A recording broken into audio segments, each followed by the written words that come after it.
The wicket with Moin Khan. मैं हूं आपका host Faisal Ilyas. Another defeat for Pakistan in Pakistan New Zealand series. 5वां ओडीआई वेलिंगटन में आज खेला गया। वहां पे भी पाकिस्तान को 15 रन से शिकस्त हुई। ओवरऑल मैच में देखा जाए तो दोबारा पाकिस्तान का टॉप ऑर्डर फ्लॉप हुआ। डाउन द लाइन हमने देखा कि शादाब खान और बाकी प्लेयर्स ने काफ़ी एफर्ट्स की, जिसकी वजह से हम 15 रन से हारे, वरना आज भी एक बड़ी डिफीट हो सकती थी। टॉस जीता न्यूजीलैंड ने, खुद बैटिंग की। पाकिस्तान ने हमेशा की तरह जो पूरी सीरीज़ में चलता रहा, हमारे टॉप बॉलिंग परफॉर्म नहीं कर पाए। आज भी मार्टिन गप्टिल ने अच्छी सेंचुरी स्कोर की। सो हम पाकिस्तान की पूरी परफॉर्मेंस को ज़रूर एनालाइज करेंगे, लेकिन यहाँ न्यूजीलैंड को क्रेडिट देना बिल्कुल बनता है, बिकॉज उनके टॉप ऑर्डर ने पूरी सीरीज़ में परफॉर्म किया। उनके आज भी गप्टिल ने 100 रन किए, मैट हेनरी ने बहुत अच्छी बॉलिंग की, and they look like coming up with clear plans against Pakistan के कैसे पाकिस्तान को रिस्ट्रिक्ट करना है। हम अपने शो में सारी चीज़ों को एनालाइज करेंगे। हमारे साथ हैं हमेशा की तरह शो पे पाकिस्तान के साबिक कप्तान, पाकिस्तान के साबिक विकेट कीपर मोइन खान साहब। मोइन भाई, thank you so much for being on the show. Moin भाई, सबसे पहले हम आज का जो स्कोर कार्ड है उसको देखते हैं। जैसे मैंने कहा कि हम डिसअपॉइंटेड भी हैं, थोड़ा सा बुरा भी फील कर रहे हैं कि पाकिस्तान अपनी हिस्ट्री में तीसरी बार जो है इस तरह की, बड़ा क्लियरली दिखा हमें जिस तरह मार्टिन गप्टिल ने इनिंग्स खेली, outstanding innings, and you know there top order is performing, जिसके रिजल्ट्स हमें दिख रहे हैं। लेकिन मोइन भाई, कहीं आपको लगता है कि इस सीरीज़ में कुछ ऐसे क्रंच मोमेंट्स थे जहां हमने मैच जो है वो गिव अवे कर दिया? चौथे ओडीआई में भी हमने देखा कि किसी पॉइंट पे हम लगा कि जीत जाएं। इस मैच में भी अगर शायद एक सीनियर प्लेयर या एक टॉप ऑर्डर का प्लेयर हमारे साथ खड़ा रह जाता उस मोमेंट पे, तो शायद हम मैच निकाल देते। हमने टोटली प्लान ही नहीं की अनफॉर्चुनेटली। हमारे जितने भी सीनियर बैट्समैन कह लें या season player, even Fakhar Zaman जिनसे बहुत ज़्यादा एक्सपेक्टेशन और कंसिस्टेंटली उनको चांस मिल रहा है, वो अपनी सिलेक्शन को प्रूव नहीं कर पा रहे। 2 मैचेस में नो डाउट उन्होंने रन किया, बट जो शॉट सिलेक्शन है ना वो इतनी अच्छी नहीं है। और वो टाइम ऐसा होता है कि जहाँ पे आपको ज़रूरत होती है कि एक लेफ्ट हैंडेड बैट्समैन मौजूद रहे टीम पे, अननेसेसरी शॉट खेल के जब आप आउट होते हैं तो आप पूरी टीम का मॉरल डाउन कर देते हैं। और यही वो चीज़ थी कि हमारे सीनियर प्लेयर लाइक हफीज़ ने भी आज इस तरह की हिट मारी जो कि अनएक्सपेक्टेड थी। वो फॉर्म उनकी अच्छी है लेकिन वो ठहर नहीं रहे पिच के ऊपर। यही वो चीज़ थी जो लैग कर रही थी पूरी पाकिस्तान टीम के अंदर, कि हम हमेशा से स्ट्रगल ज़रूर करते हैं बैटिंग के अंदर, लेकिन उम्मीद कर रहे थे कि ये senior players in absence of like Misbah team में अब मौजूद नहीं है, इस वक्त यूनुस खान मौजूद नहीं है टीम के अंदर, तो असद शफीक जैसे सीनियर प्लेयर मौजूद नहीं है, और फिर जुनैद खान अनफिट हो गए थे। और ये चीज़ें ही हमें प्रॉब्लम्स तो आई हैं इन चीज़ों से। तो सबसे पहले हमारे top opening batsman Azhar Ali, 3 matches माशाल्लाह 12 रन, 4 का एवरेज, हाईएस्ट 6 और स्ट्राइक रेट 40। फॉर्म का पता नहीं होता कब अच्छी और बुरी हो जाती है। आई थिंक अजहर एक प्लेयर तो अच्छे, टेक्निकली भी अच्छे प्लेयर है, बट मैं कहूँगा कि बैड लक थी। इनिशियली ओवर्स में नए बॉल पे ही आउट हो गए। मोइन भाई, अगर सेट होके आउट होते तो मैं ज़रूर बोलता कि हाँ बहुत ख़राब इन्होंने कारकर्दगी दी। नए बॉल का पता नहीं होता, नए बॉल पे मुश्किल भी बहुत होती, but as a professional you are bound to perform well. आप प्रोफेशनल है, आपको करना चाहिए, बट अच्छी बुरी फॉर्म होती। मैं अजहर को इतना दोष नहीं दूंगा, लेकिन हाँ अगर ये गंदे शॉट्स मार के where is he going from here. हम इंटरनेशनली देखते हैं, जेसन रॉय हमने देखा 180 रन की इनिंग्स खेली जो उन्होंने ऑस्ट्रेलिया के against. Can we compare Azhar Ali with these kind of openers के वो पाकिस्तान के लिए कभी ऐसा परफॉर्म कर सकेंगे? पहली बात तो ये इस नेचर का प्लेयर ही नहीं है, और यही वजह है कि आप देखें कि वो लाहौर कलंदर्स में था, इस PSL में भी उनको किसी ने नहीं, बिकॉज कि वो नेचर वाइज एग्रेसिव प्लेयर ही नहीं है। आपको ये प्लेयर ऐसे हैं कि आपको सर्वाइव इन कंडीशंस के अंदर बहुत ज़बरदस्त प्लेयर हो सकता था ये अगर खड़ा होता। अनफॉर्चुनेटली वहाँ पे ये वेट ही नहीं किया, लाइक टाइम ही नहीं दिया अपने आप को। हम कॉन्स्टेंटली सीरीज से शुरू होने से पहले यही बात कर रहे थे कि हमारे बैट्समैनों को खड़ा होना पड़ेगा इन कंडीशंस में, इन पिचेस के ऊपर। अपना रोल प्ले नहीं किया। बिल्कुल, मैं कहूँगा कि out of touch, out of form नजर आया मुझे, बट गंदे शॉट्स नहीं मारे अजहर ने, क्योंकि ये कहें कि हम गंदे शॉट मार के आउट हुआ। बाबर आजम जो सरप्राइजिंगली सर उनकी परफॉर्मेंसेस इनफैक्ट अच्छी हैं, वो आईसीसी की ओडीआई टीम जो सेटअप हुई है उसमें he is part of that team, लेकिन यहाँ न्यूजीलैंड सीरीज में उनको 5 मैचेस खिलाए गए। टोटल 31 रन इन्होंने स्कोर किए, एवरेज 6.2 का, हाईएस्ट सिर्फ 10 रन, 40.78 का स्ट्राइक रेट। एज अ बड़ा प्लेयर या एक बिग अप्रोच वाला प्लेयर, उसको चाहिए कि इन कंडीशंस में भी परफॉर्म करें ना। आप इंटरनेशनली अपने आप को स्टैंड करवाएं कि मनवाएं कि मैं बड़ा प्लेयर हूँ, ओवरऑल हर कंडीशन में मैं रन कर सकता हूँ। तो यही वो चीज़ होती है जो आपको सेटिस्फैक्शन में एज अ प्लेयर देती है।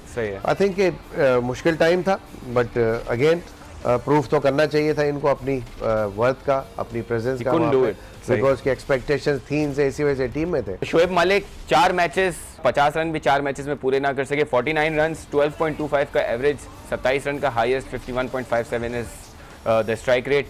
Very dismal performance. बिल्कुल, आई थिंक शोएब से एक्सपेक्टेशन नहीं थी जितने वो सीजन और मेच्योर प्लेयर्स हैं। आई थिंक इनका फ्यूचर भी अब थोड़ा सा ये है कि डाउटफुल हो गया। इतना इजी नहीं होगा अपनी जगह इनको मेंटेन करना टीम के अंदर। मोइन भाई, 2019 का world cup, we are setting up the team for 2019 world cup. Do you see Azhar Ali, Shoaib Malik, Hafeez, these guys part of that? Well, it totally depends कि अगर इनको फ्यूचर में चांस मिलता और ये कंसिस्टेंट रहते हैं देन इनका चांस है। अगर कंसिस्टेंसी नहीं होगी और हम इनको खिलाते चले जाएंगे तो मेरा ख्याल है कि बेवकूफ़ी ही होगी। इट्स बेटर कि आप जो आपके नए यंगस्टर जिनमें जज्बा है, जिनमें है जोश, उनको लेके आए टीम के अंदर, उनको सेट करें। इवन मैं समझता हूँ कि सीनियर प्लेयर्स में अगर आपको मिडल ऑर्डर में कोई देखना है तो असद शफीक बहुत अच्छी चॉइस है। असद शफीक को आप ला के खिला सकते हैं, टेक्निकली बड़े साउंड है, करेक्ट है, और उनको अगर कॉन्फिडेंस दे सरफराज और सिलेक्टर्स तो मेरा ख्याल है he can perform better than these guys. Sarfaraz Ahmed हमारे कप्तान, जिनसे बहुत ज़्यादा उम्मीद थी और हमारी एक उम्मीद ये भी थी कि वो अप डाउन द ऑर्डर आते और अच्छा परफॉर्म करते, लेकिन उनकी ओवरऑल परफॉर्मेंस 5 मैचेस में 79 रन्स किए उन्होंने, 19.7 का average, 51 is his highest, strike rate 70 का। सरफराज के लिए बड़ा इंपॉर्टेंट था ये सीरीज़ में परफॉर्म करना, और जहाँ कंडीशंस ख़राब होती हैं वहाँ ये इनिशिएटिव कप्तान अगर ना ले, ऊपर आके अपनी फ्रंट से लीडरशिप ना दिखाए टीम को, सही है, तो टीम पे कैसे अच्छा असर पड़ सकता है। आई थिंक ये लैग किया है। आई होप कि सरफराज को थोड़ी समझ आए इस चीज़ के ऊपर, क्योंकि रिसेंटली ही उन्होंने कप्तानी शुरू की है और इतना बड़ा टूर्नामेंट जीते हैं वो। आई थिंक उनके अंदर ये कैपेबिलिटी तो है वो, बट उसको अडॉप्ट और उसको कितना सीरियसली सोच के वो इम्प्लीमेंट करते हैं, ये रिस्क लेते हैं और अपनी टीम को कितना ऊपर ले जाना चाहते हैं, तो ऐसी सिचुएशन में कप्तान को अपने आप को प्रूव करना पड़ेगा। ठीक है, नेक्स्ट प्लेयर जो हम एनालाइज कर रहे हैं वो हफीज हैं। 5 मैचेस, 148 रन, 29.6 का एवरेज, 81 का हाईएस्ट, 80.43 का स्ट्राइक रेट। हफीज से एक्सपेक्टेशन बहुत हाई थी और होनी भी चाहिए, इसलिए थी बिकॉज के एक तो बॉलिंग में बैन लगा हुआ, बॉलिंग कर नहीं रहे थे, तो उनको परफॉर्म करना बहुत लाजमी था।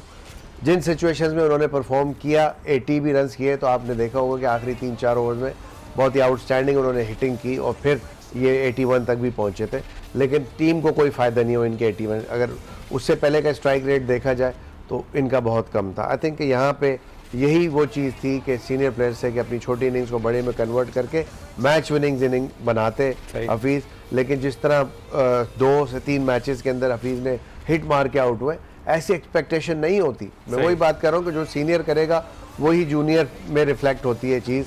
इसी तरह बहुत ही इंपॉर्टेंट था हफीज़ के लिए ये सीरीज़ में अपने आप को प्रूव करना, बिकॉज के एज ए बैट्समैन वो खेल रहे थे प्योर, उनके पास दूसरा कोई चांस नहीं था कि बॉलिंग में आते और वो परफॉर्म करते। आई थिंक लैक रही इनकी परफॉर्मेंस, तो ये भी डाउटफुल है। ब्रेक के बाद वापस आकर हमारी खूबसूरत बॉलिंग को भी एनालाइज करेंगे। एक ब्रेक के बाद वापस मिलते हैं।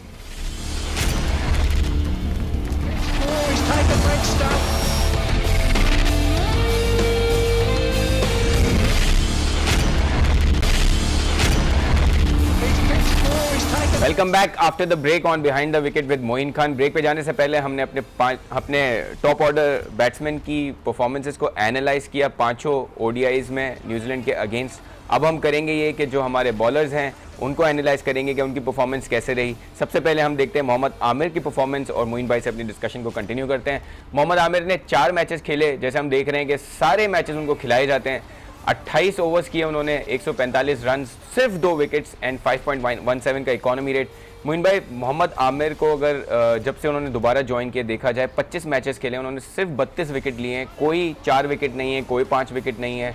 एक चैंपियंस ट्रॉफी के फाइनल में उन्होंने हमें बहुत ही आउटस्टैंडिंग बॉलिंग करके जिताया, लेकिन उसके अलावा आउट ऑफ कलर्स दिखे हैं, हमेशा ऑफ कलर्स दिखे हैं। तो क्या देखते हैं? आई थिंक मेरा ख्याल है कि आमिर ने बहुत पीछे बॉलिंग की है। जो लेंथ एक्चुअल चाहिए थी पाकिस्तान को नए बॉल से, जहाँ पे विकेट टेकिंग बॉल होती है, हमेशा आप आगे से आउट करते हैं, वेयर थोड़ी सी लेंथ पीछे रही है इनकी, और यही वजह था कि इजीली मैनेज कर रहे थे, कट पुल इजीली लग रहे थे, विकेट के ऊपर से मार खा रहे थे, कवर्स के ऊपर से। ऐसे ही इसी वजह से खा रहे थे बिकॉज के लेंथ शॉर्ट थी।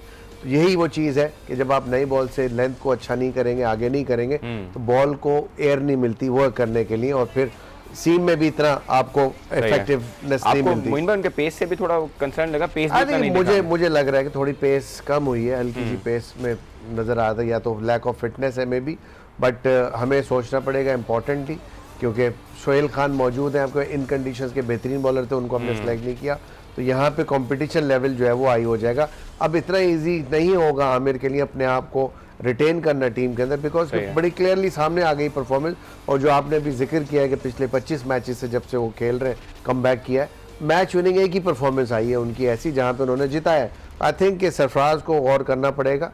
No doubt Junaid Khan injured हो गए थे इस सीरीज से पहले, जो कि एक अच्छा नया बॉल कर रहे थे, तो यहाँ पे दोबारा कम बैक कराना पड़ेगा जुनैद खान को, और उनकी इंजरी को देखते हुए कि वो फिट हो गए या नहीं। अगले बॉलर जो हम एनालाइज करेंगे हैं वो हैं Rumman Raees, who has leaked a lot of runs. उनको 5 मैचेस खिलाए गए, 43.5 ओवर्स किए उन्होंने, 282। हसन अली और मोहम्मद आमिर, यहाँ पे इनके साथ मेरा ख्याल है कि थोड़ी सी ज्यादती हुई है। मोइन भाई, जितना हमारे बॉलर्स डरे हुए, बैट्समैन हमारे डरे हुए होंगे इन कंडीशन में, लेकिन बॉलर्स के लिए तो ये एक इजी सिचुएशन नो डाउट। लेकिन आप ये देखें कि अब जो आपकी ऑपोजिशन थी उसके जो टॉप ऑर्डर बैट्समैन थे बहुत ही तगड़े बैट्समैन थे, तो आपके बॉलर भी डरे हुए थे और क्लियरली नजर आ रहा था कि आगे बॉल नहीं कर रहे थे।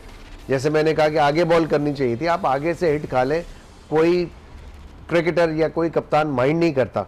जब आप थोड़ा सा पीछे बॉल करते हैं या वेवर्ड करते हैं या वेव देते हैं, बैट्समैन को चांस होता है रन बनाने का, उसमें विकेट का चांस कम हो जाता है। वेराज के आगे आप बॉल करते हैं तो ज्यादा विकेट का इकॉनमी रेट इसी वजह से बहुत हाई है, इनका भी हाई है। ऑल्दो के उन्होंने विकेट जरूर लिए, 8 विकेटें लिए, जो कि मेरा ख्याल है कि सबसे ज्यादा विकेटें इनके लिए। तो in terms of that performance I think कि he is average performer on this tour, but ज्यादा एक्सपेक्टेशंस थी हमारी इनसे रोमांच। Next bowler that we analyse is Hasan Ali, जो आज का मैच नहीं खेले लेकिन आईसीसी के टॉप बॉलर हैं ओडीआई के, and he deserves to be the top bowler. यहाँ पे उन्होंने जो परफॉर्मेंस दी है वो ये रही है, 4 मैचेस 33.5 ओवर्स करवाए उन्होंने, 217 रन्स कंसीड किए, 6 विकेट्स लिए, 6.4 का economy rate. Somebody who is so successful like Hasan Ali conceding so many runs and taking just 6 wickets is not that great. I think again मैं वही कहूँगा कि सरफराज ने यूटिलाइज सही नहीं किया इनको, क्योंकि ये बहुत डेंजरस बॉलर हैं नए बॉल के, इन कंडीशन में स्पेशली करानी चाहिए थी, नई बॉल कराई नहीं, एक ही मैच में सिर्फ हमने देखा कराई, और आखिरी मैच में फिर इनको ड्रॉप कर दिया, रेस्ट दे दिया, वॉट एवर। बट मेरा ख्याल है कि यूटिलाइज सही नहीं किया कि हसन अली आउटस्टैंडिंग बॉलर हैं और इन्होंने टाइम एंड अगेन अपनी वर्थ प्रूव की है, अपनी प्रेजेंस, अपनी सिलेक्शन को प्रूव किया है बार बार, और इसी वजह से ये टॉप रैंकिंग बॉलर इस वक्त ओडीआई के रहे। तो आई थिंक अनफॉर्चुनेटली मैं कहूँगा कि प्लानिंग गलत थी उसमें, नॉट ओनली कि मैं सिर्फ कप्तान को क्रिटिसाइज करूँगा, बट इसमें टोटली कोच का भी पूरा इसके अंदर बराबर का मैं कहूँगा कि साथ है उनका, बिकॉज के कोच बाहर बैठ के ज़्यादा अच्छे तरीके से ऑब्जर्व कर सकता है, क्योंकि उसको नज़र आ रही होती हैं चीज़ें। और चूँकि मैंने जैसे कहा था कि प्रिपरेशन हमारी अच्छी नहीं थी, कोच ने भी टीम को डायरेक्ट न्यूजीलैंड में ज्वाइन किया घर से। देखें सबके त्यौहार आते हैं, क्रिसमस छुट्टी, बट जब आपके टूर होते हैं, आप प्रोफेशनल होते हैं, तो आपको तमाम चीज़ें देखनी चाहिए। And you have to take these, बिल्कुल कैंप वगैरह लगाना चाहिए था, उन कंडीशंस की थोड़ी सी पिचेस बना के प्रिपरेशन होनी चाहिए थी, जो कि मैं समझता हूँ किसी इंडिविजुअल ने भी नहीं की। और उसकी मेन वजह यही थी कि इंडिविजुअल आपके टॉप जितने भी प्लेयर्स हैं, जो सीनियर प्लेयर्स थे, वो कोई इतने आउटस्टैंडिंग परफॉर्मेंसेज उनकी नहीं रही प्रीवियसली, उनके एवरेजेस अबव 40 नहीं है।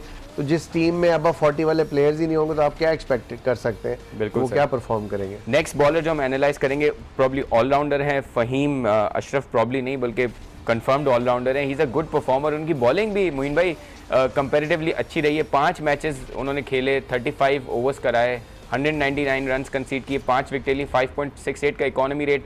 इनका इकोनॉमी रेट तीनों बॉलर से बेहतर बिल्कुल बेहतर है। उसने अच्छी बॉलिंग की, अच्छी लाइन पे बॉलिंग की, पेस भी जनरेट की टाइम एंड अगेन, और नजर आया कि उसको कॉन्शियसली खेलते रहे जितने भी प्लेयर्स न्यूजीलैंड के, तो यही वजह थी। स्ट्राइक रेट भी आप देखें, इकोनॉमी अच्छा रहा उनका, विकेट्स 5 ली उन्होंने।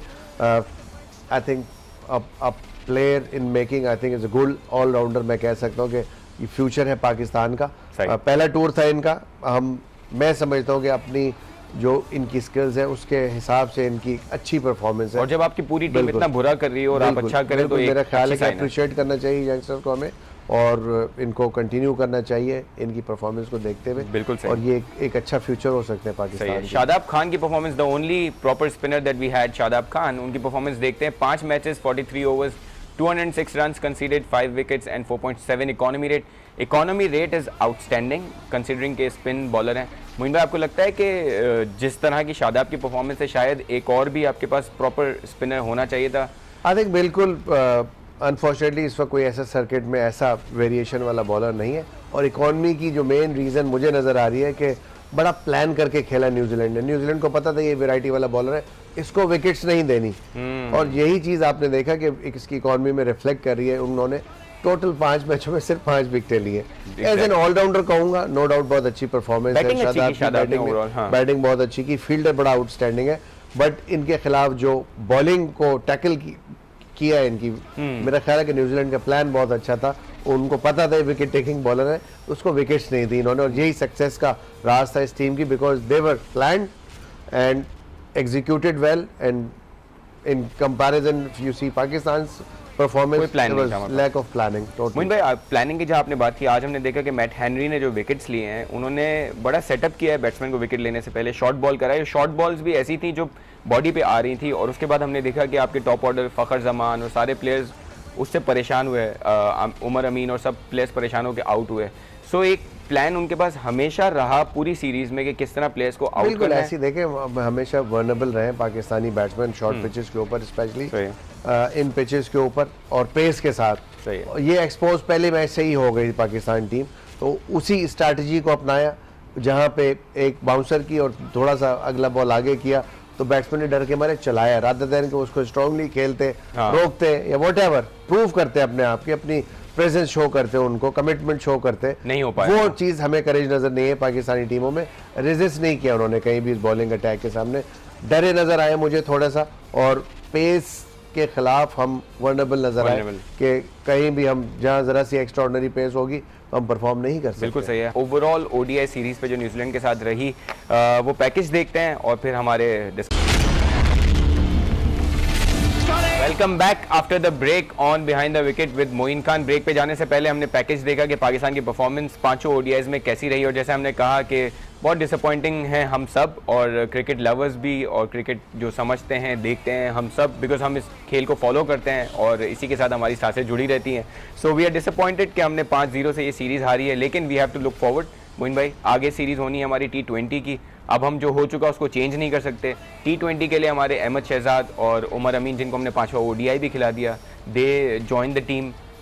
कितना प्रेशर होगा टीम पे, बिकॉज वही हमारे कप्तान है सरफराज, T20 के भी वही कप्तान है. सो कितना प्रेशर होगा टीम पे, और आपको लगता है कि we have the strength to come out of this defeat?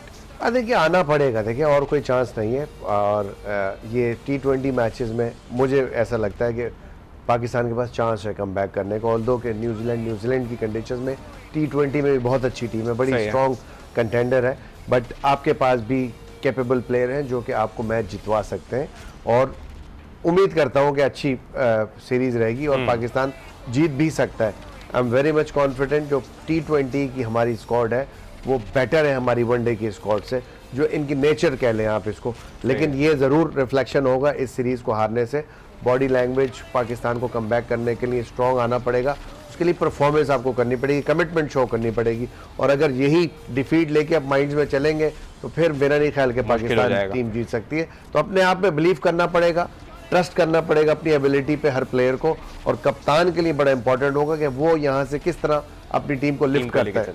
Moin भाई, हमने, क्योंकि हम ये शो भी आवाम के लिए करते हैं, हम आवाम की आवाज़ को सुनते हैं. हमारी न्यूज़ टीम जो है वो आवाम के दरमियान गई है और आवाम ने कुछ आपसे बहुत सारे सवाल किए हैं. वो सवाल भी लेते हैं और ये समझने की कोशिश कर रहे हैं. आवाम के दिमाग में सवाल ये आ रहे हैं कि हमारी टीम पूरी सीरीज़ में कहीं भी डोमिनेट नहीं कर पाई. कहीं ऐसा नहीं हुआ कि फ़खर जमान या बाबर आजम या हमारे प्लेयर्स ने आउट एंड आउट मारा हो न्यूजीलैंड को, या हमारे बॉलर्स ने डोमिनेट किया हो. So people have lot of questions के यार हम T20 में किस तरह परफॉर्म कर पाएंगे. वो सवाल हम देखते हैं और फिर आपसे जवाब लेते हैं. वनडे तो हम लोग हार गए और हम लोगों ने तो कोई मैच भी नहीं जीते. और T20 में अभी जो ना किसको खिलाना चाहेंगे ये मोइन भाई हमें बता दे. दफ़ा हारा न्यूजीलैंड से, बड़ा अफसोस हुआ. जिस तरीके से उनकी परफॉर्मेंस रही थी एशिया का चैम्पियन ट्रॉफी में, इंडिया को फाइनल हराया था, उस तरीके से हमें काफ़ी अच्छी उम्मीदें थी उनसे, मगर इस दफ़ा उन्होंने बड़ा अफसोस करा हम लोगों को. मेरा मोइन खान से ये सवाल है कि अभी T20 मैचेस आ रहे हैं, उसमें आप क्या कर रहे हैं? कौन से प्लेयर लेके आ रहे हैं और क्या आप बेहतरी ला सकते हैं? पिच का कोई इशू नहीं है, लड़के सारे के सारे लड़के बहुत अच्छे हैं, बहुत अच्छा खेल सकते हैं, इसको आज़ाद कर दें आप। गुस्सा जायज़ है बिल्कुल, बट यंगस्टर्स में होप भी है कि अब हम T20 सीरीज़ आ रही है, अब हम क्या करेंगे। तो आई थिंक उम्मीद पे दुनिया कायम है, उम्मीद अच्छी रखनी चाहिए हमेशा। नो डाउट कि एट टाइम्स होता है कि परफॉर्मेंस आपकी बहुत ख़राब हो जाती है, लेकिन लोग बहुत कंसर्न है, लोग गेम को फॉलो करते हैं, कीनली फॉलो करते हैं, और हम यहाँ से बैठ के एडवाइस ही कर सकते हैं एज अ फॉरवर्ड। हाँ, ये है कि आप इंस्पिरेशनल लोगों को लेके आएँ, आगे लेके आएँ, ताकि टीम में इंस्पिरेशन भी आए और अच्छी तरह गाइड कर सकें। नो डाउट कि हमारी जो इस वक्त कोचिंग टीम है वो अच्छी है, इन्हीं के अंडर इसी टीम ने अच्छा भी परफॉर्म किया और बुरा भी परफॉर्म किया, लेकिन कंसिस्टेंसी जो लैग कर रही है ना, वो नहीं होनी चाहिए। उसके ऊपर हमें थोड़ा सा वर्कआउट करना पड़ेगा हमारी मैनेजमेंट को, और पीसीबी को इम्पॉर्टेंटली इस सीरीज़ के ऊपर थोड़ा सा ये है कि जायज़ा लेना पड़ेगा कि हमने प्रिपरेशन नहीं की, हमारे कोचेज यहाँ पे मौजूद नहीं थे, क्या वजूहात थी जिनकी वजह से ये हम इस तरह ह्यूमिलेटिंग डिफीट हमें हुई है। मोइन भाई, आपको लगता है कि जो भी कंप्लेसेंसी हमारे दिमाग में होगी चैंपियंस ट्रॉफी और श्रीलंका के अगेंस्ट जीतने के बाद, वो बिकॉज कंप्लेसेंसी आपको उस लेवल पे ले जाती है कि आप प्रिपेयर करना छोड़ देते हैं अपने आप को किसी बड़ी सीरीज़ के लिए। हालांकि प्रोफेशनली हम सबसे ज़्यादा जानते हैं कि कितना ज़रूरी होता है इस तरह के टूर के लिए तैयार होना। आपको लगता है कि वो कंप्लेसेंसी वाला एलिमेंट अब ख़त्म हो चुका होगा टीम से, जितनी बुरी डिफीट हुई है हमारी? मेरा ख्याल है कि यहाँ पे कंप्लेसेंसी आती उस वक्त ही है बिकॉज कि आप जब कॉम्प्रोमाइज़ करना शुरू कर देते हैं हर बात के ऊपर। आई थिंक सरफराज को थोड़ा सा मैं समझता हूँ स्टैंड लेना पड़ेगा चीज़ों के ऊपर, और सरफराज को और इंजमाम को एक पेज पे होना चाहिए और बड़ी क्लियर थॉट्स होनी चाहिए। अगर सरफराज को कोई बात समझ नहीं आ रही इंजमाम की, तो इंजमाम को क्लियरली लॉजिक के साथ उनको कन्विंस करना चाहिए, और जहाँ इंजमाम को कोई बात समझ नहीं आ रही then he should come up, stand up and tell him that, because कि ये अंडरस्टैंडिंग से ही होगा। अगर आपके अंदर डिफरेंसेस आ गए, डिस्टेंस आ गया, तो आप जो आपके गोल्स हैं आप उसको अचीव नहीं कर सकते। आई थिंक बहुत ही सेंसिबली, बहुत ही तहम्मुल के साथ, समझदारी के साथ दोनों को आई थिंक अपने जो गोल है उसको किस तरह अचीव करना है, उसके लिए अपनी थॉट्स को मिलाना पड़ेगा। अभी मुझे लग रहा है कि कुछ है डिस्टेंस दोनों में या डिफरेंस है, जिसकी वजह से हमारी टीम बेहतर कंपोज नहीं हो पा रही। एब्सोल्युटली। फोर्थ ओडीआई से पहले इंजमाम उल हक ने कहा था कि अब हम यंगस्टर्स को चांस देंगे, लेकिन हमने ओडीआई में जब वो हुआ तो हमने देखा सिर्फ एक चेंज किया था, तो थोड़ा सा तो डिस्कनेक्ट हमें लग रहा है कप्तान और चीफ सेलेक्टर में। मोइन भाई, हम मजीद भी आवाम के दरमियान गए। वो टीम जो कि पिछली सीरीज़ में क्लीन स्वीप किया था और मुसलसल जीतती आ रही है, एक अच्छी कंडीशन में थी, पूरी टीम का मोराल बहुत बुलंद था, तो अचानक ऐसा क्या हो गया कि पूरी टीम डाउन हो गई है अचानक? आज टीवी हमेशा ही आवाम की आवाज़ बना है और हमेशा आवाम की राय को जो है प्रायोरिटी पे रखता है। मोइन खान साहब जो है हमारे लेजेंड हैं, मैं बड़ा उनको एडमायर करता हूँ, फॉलो करता हूँ। सर, आप क्या समझते हैं कि क्यों ये इंग्लिश पिचेस पे डायरेक्ट हमारी टीम फेल हो जाती है? PSL 1, PSL 2 में हमने देखा है यहाँ पर बड़ा अच्छा परफॉर्म करते हैं, लेकिन जैसे इंग्लिश पिचेस पे जाते हैं ये लोग, हमारी टीम ढेर हो जाती है। कोई सेकंड प्लान नहीं है, सेम प्लेइंग 11 आपने PSL में हर जगह पर खेलती हुई नज़र आई है, सब्स्टिट्यूट प्लान क्या है आपकी नज़र में? क्वेश्चन तो बनते हैं नो डाउट, बट डिसीजन इसके ऊपर ये वाले नहीं होने चाहिए, बिकॉज के अभी कप्तानी शुरू की रिसेंटली, पास में हमने बड़े अच्छे टूर्नामेंट जीते हैं, अच्छी परफॉर्मेंस रही है। आई थिंक कि हमें बिल्कुल एक टाइम देना चाहिए और इतनी जल्दी किसी भी डिसीजन के ऊपर नहीं करनी चाहिए। कंसर्न है लोगों के, बिकॉज इस वजह से कंसर्न है because they love the game. हम एज ए पाकिस्तानी नेशन, हम सबका एक ही गेम है जो सबसे ज़्यादा फॉलो होता है, तो हर बंदा कंसर्न है कि हम सिर्फ जीते। देखें, क्रिकेट में या किसी भी खेल में हार जीत होती है और हार जीत खेल का हिस्सा है, तो उसमें आप अच्छा नहीं खेलेंगे आप नहीं जीत सकते। तो आई थिंक उसकी प्रिपरेशन अच्छी होनी चाहिए, आप स्ट्रांगली अपने आप को आपको आना पड़ेगा, शो करना पड़ेगा, तभी ये जो हमारी परफॉर्मेंस बेहतर हो सकती है। कंसिस्टेंसी उसी वक्त आ सकती है जब इंडिविजुअल प्लेयर्स अपनी अप्रोचेस को चेंज करेंगे। एब्सोल्युटली। मोइन भाई, thank you so much for being on the show, और आई एम श्योर आपकी जो एनालिसिस है, जो आपने जो मैसेज दिया है, और मैसेज यही है हमारी आवाम के लिए कि we have to take it lightly. जब हमारी टीम